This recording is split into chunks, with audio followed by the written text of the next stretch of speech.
Hi, the next element I'm going to cover is francium, and I do kind of have a francium sample. Francium is the 87th element in the periodic table, and it is an alkali metal, the same group as lithium, sodium, potassium, rubidium, and cesium.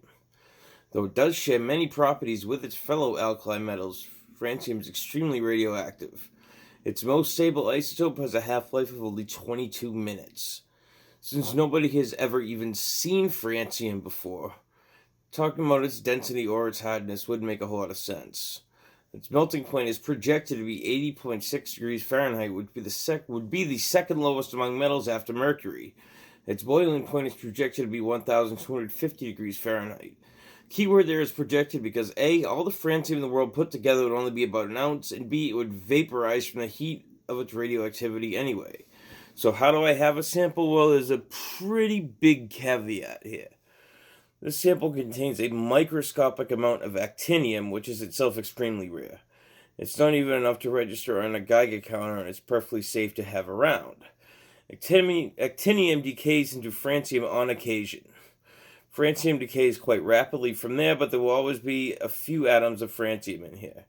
Each atom of francium has a mass of about 370 zeptograms, which is 1/60th of a gram, with 1/60th being a 1 followed by 21 zeros. With the atoms being spaced apart, it's not going to vaporize itself. Still, it's a cool novelty and a nice part of my collection. What is francium used for? Not much. Research. It has no practical uses. How could it have any? It decays in less than an hour. Francium does exist in nature, but it's the second rarest naturally occurring element, with only acetine being more scarce.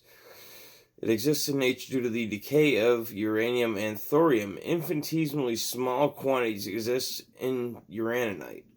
It was discovered in 1939 by Marguerite Perret, a protege of Marie Curie, who was working with the then recently discovered actinium when she realized a few atoms of it were acting in unexpected ways. Sadly, she died of cancer brought on by the radioactive materials she dealt with. She originally thought that francium could cure cancer, but it unfortunately did not work out that way. Francium, being highly radioactive, is extremely toxic to humans and has no biological role. I think francium is super interesting, and I hope you do too, and I hope you enjoyed this video. Thanks for watching. See you next time. Bye.